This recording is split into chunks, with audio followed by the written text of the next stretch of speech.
Salut, moi c'est Antonin, j'ai 18 ans, je viens de Lyon et je t'emmène avec moi aujourd'hui dans une journée type en alternance à mon travail ainsi qu'à mon centre de formation.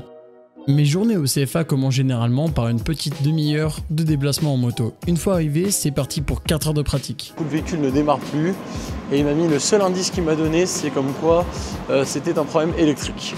Donc le premier truc qu'on va faire, c'est aller en direction du véhicule, observer, regarder ce qu'il y a déjà à vue d'œil et puis après on passera à l'intérieur pour tenter de le démarrer.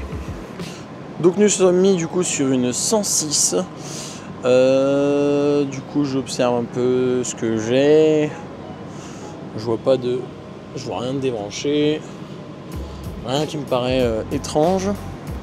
Ok, on va aller tenter de démarrer le véhicule.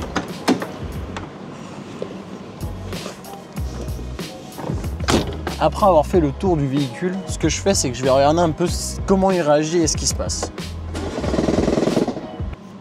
Il fait pas un beau bruit et il démarre pas. Et oui, on dirait pas, mais des fois se poser et réfléchir est très important dans la mécanique. Maintenant, à l'aide d'un multimètre, je vais tester tous les éléments que j'ai pu identifier comme problématiques. Et puis on essaiera dès que tout cela sera testé. Et ouais Antonin, t'étais sur la mauvaise piste, mais je crois que là, t'as trouvé une bonne piste. Et oui, car en mécanique on utilise aussi les 5 sens, et un des sens que j'ai pas utilisé c'était l'ouïe. Je n'ai pas entendu la pompe se déclencher au moment où j'ai mis le contact. Sûrement un problème lié soit à la pompe, soit au faisceau. Ma panne est trouvée, le fusible est totalement grillé, je vais le remplacer. C'est maintenant qu'on voit si ça démarre. Et voilà, parfait, tout démarre. Et glou glou glou glou glou glou. Après une petite pause, on part sur un petit cours d'économie-gestion. Et pour finir, un petit peu d'électude en technologie. Maintenant, c'est parti pour une journée de boulot. Arrivé au travail, le plus important, c'est mettre un petit peu de musique. Allez hop. Tout d'abord, je m'attaque à un petit chantier, où j'ai 2 amortisseurs arrière. Et juste après, j'ai un chantier beaucoup plus important. Le voici.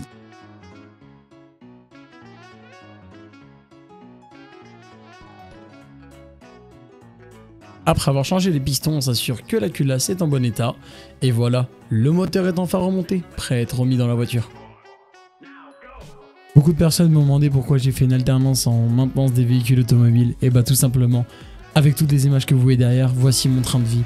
Et voici ce que je fais à l'extérieur de mon alternance.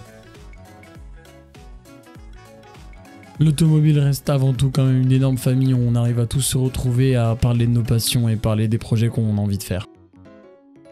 Et si toi aussi t'es comme moi un grand passionné d'automobile, pour toi, la maintenance des véhicules automobiles est la meilleure des alternances que tu peux faire.